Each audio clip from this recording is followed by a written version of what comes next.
Okay, hey YouTube, it's Casual Brews with my Seahawks Week 4 recap. Wow. A lot to unpack here, still kind of raw. A game we had to win. I mean, in this division, in a conference that's probably going to send at minimum 3 teams from this division to the playoffs. Um, Divisional opponent, they were coming into this game last in the NFC West at 1-2, facing the 2-1 San Francisco 49ers. Had to win this game. Just had to. I know it's crazy to say that in week 4, but just the way the ebbs and flows of the season go, you can't count on these other teams losing. Yeah, they just had to win this game. And somehow they did. I'm not kidding when I say I really actually wanted to turn this game off at one point. Towards the end of the half. Not like, I think it was after the 4th or 5th 3-and-out, I was just like, what am I watching here? Like, this is a blowout. The only thing that kept me kind of hopeful was the defense after a pretty bad first drive where Jimmy G and the Niners got pretty much anything they wanted, just like the Vikings and the Titans got anything they wanted. They buckled up. They played pretty well. Got a big interception, which coincidentally ended up in another Seattle 3-and-out on offense. So things look pretty terrible. Just on top of what I'd seen the last 2 weeks, the way that game started, it's pretty miserable. It's following baseball at the same time, following the Blue Jays, following the other craziness going on with the wild card and that standings, and I honestly got pretty disinterested, not gonna lie. Still watching, still had the game on my TV, but it was just painful. It's really painful, nauseating, physically painful, physically harming to my health to watch what was going on. And then the one touchdown drive, get the ball back like a minute to go or whatever, maybe a bit less. Got kind of conservative. I kind of wish they would have ran a few plays to maybe try to get in field goal range to end the half, seeing that San Francisco was getting the ball back.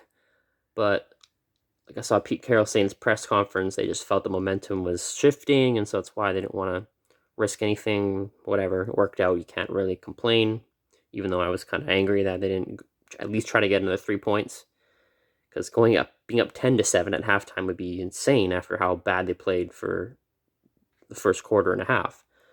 But go to halftime, 7-7, San Francisco gets the ball back, force a punt. And now obviously the caveat, you got the fact that Jimmy G, although I've never been a big Jimmy G believer, but he does have much more experience running that offense, so losing him was obviously a big hit.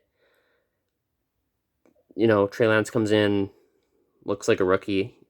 This is his first start. Obviously, he wasn't planned on being the guy unless Jimmy G got injured, which he did, or just sucked. And Jimmy G had been serviceable, obviously, to start the season so far. So, tough break for the Niners. Do we still win this game if Jimmy G's playing the whole way? Maybe. I mean, it did look like the tides were shifting a bit. The offense found its groove. 3 straight touchdown possessions, it's huge. Obviously, one in beneficiary because of a fumble, but Seattle's the special team's been really good this year. At least coverage-wise, they had one. DJ Dallas had one nice kick return, or punt return, maybe it was. Yeah, I think punt return. But coverage-wise, like, whereas last year the last couple years even, it seemed like teams were getting crazy yards on punt and kick returns. The return units have been really good this year, and they'd been good this whole game, and that fumble may be part and caused by how quick the Seahawks seem to get down the field, and led by Nick Bellore, obviously get a lot of pressure on the returners, and the 49ers guy, forget the kid's name, Connor or something like that, fumbled twice, and in like a span of 2 seconds, and the second time obviously lost it for good, led to, I think, our second touchdown in a row.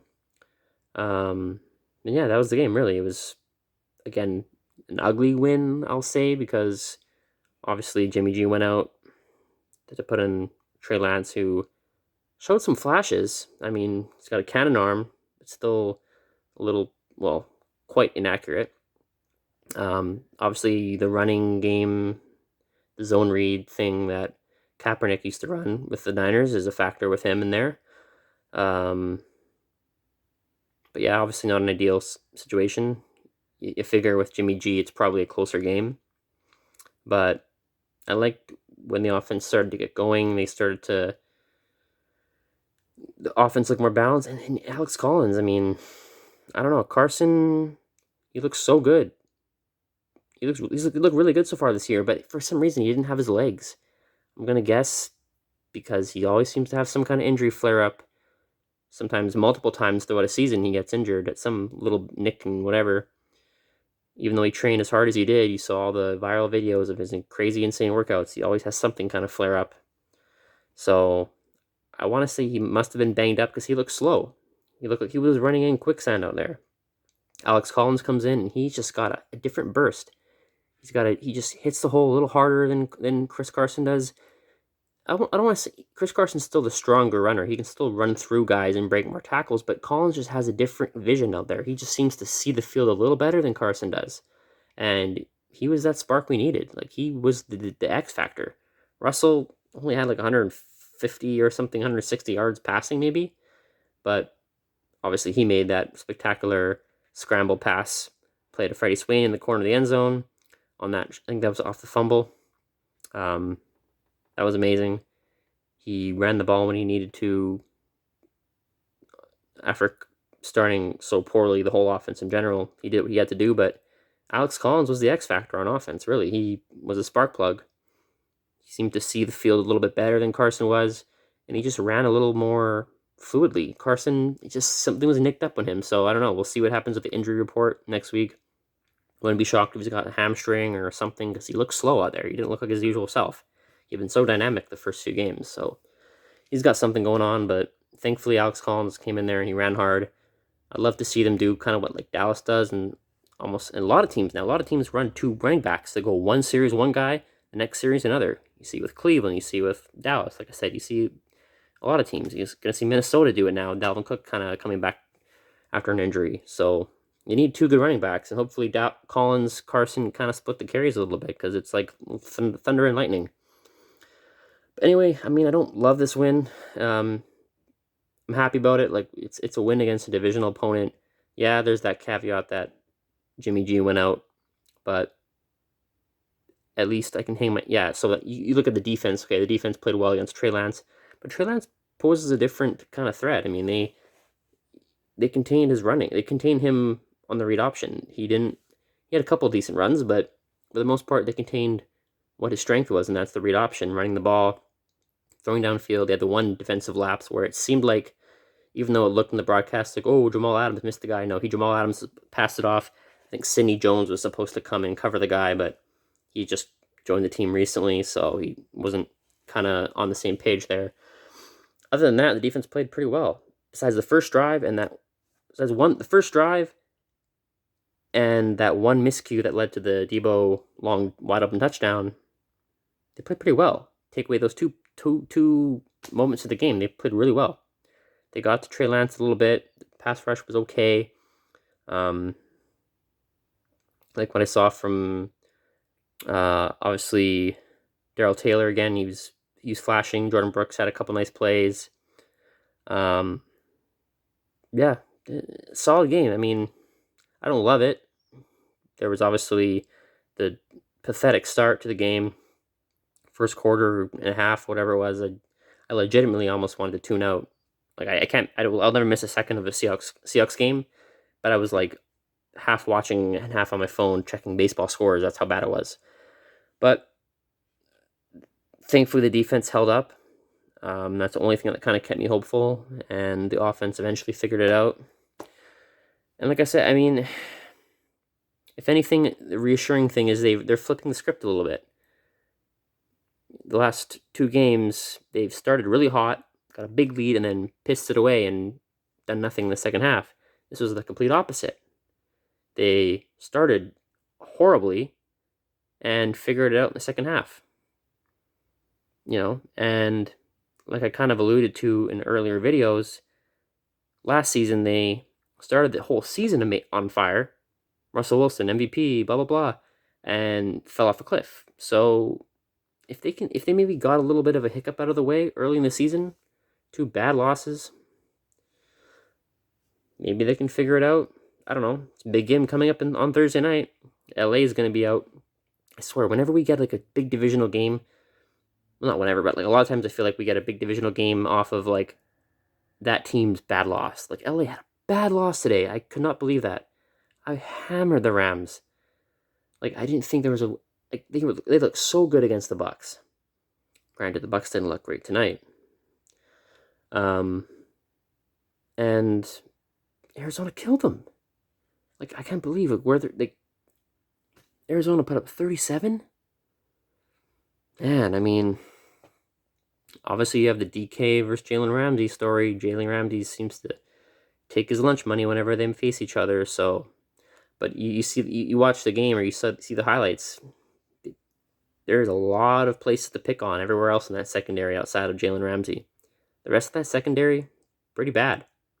So, if Jalen Ramsey sticks on DK Metcalf, maybe Russ finds a way to get Lockett involved. Hopefully Everett's back from COVID. The tight ends get involved a little bit. Disley had a couple catches today, but they still didn't really use the tight ends enough. At least like early on, that would have been a nice kind of security blanket to have because, we saw the 49ers secondary is not that good. Mosley got away with a couple little clutches and grabs I thought could have maybe been called against DK. He's really their only like serviceable corner. Their secondary is trash. That's why I think now both the Niners and the Seahawks are 2-2. I really do believe the Niners are the worst team in that division. They're getting killed with injuries too. They lost Trent Williams tonight too. I don't know, who knows about Jimmy G. Again, even if he's healthy, is he that much better than Lance? Who knows? Maybe you let Trey Lance showed a few flashes. He started off terrible. Besides the one wide open touchdown he threw off the defensive breakdown. He had a really bad start, but he showed some guts at the end of the game, man. Like he hung in there. He didn't quit. He took a beating. He showed some things. Like maybe you just ride with him. Set your offense up around him. I don't know. Jimmy G, he's serviceable. He can run an offense, but I don't know. I'm a Niners fan. I'm kind of like pleasantly I'm like a little bit satisfied with that game because you lost Jimmy G. Trey Lance came in there and it was a garbage time touchdown, but he kept you within a score. He showed some flashes, just like Justin Fields has showed flashes, just like Mac Jones showed a lot of flashes tonight against the Bucs. I'm recording this now just after watching that game. Yeah, maybe you roll with Trey Lance, but they won't. I know they won't, but yeah. Anyway, for the Seahawks, good win, not a great win, but after those bad losses back to back, I would have taken any win. I would have taken a win where I would have taken a win that we were losing and they fumbled a kneel down and we scored a touchdown off of that. I don't care. A win is a win at this point, but it serves a purpose for now. Right back at it Thursday night. That's going to be something. The Rams coming off a bad loss. Seahawks coming off a win, which I truly was very much uncertain that they were going to win at halfway through the second quarter. So anything can happen. This would be a big win to get because this would level us with the Rams, who are now 3-1. So we would both be 3-2, trailing the Cardinals. So yeah, this would be a huge win to get on Thursday night. Thursday games between the Rams and the Seahawks are always crazy. probably going to be a lot of points, I would think. And I feel like the defenses are going to be kind of suspect in this one. So, yeah, that's the review for now. I mean, we'll take it. I don't love it, but I'll take it.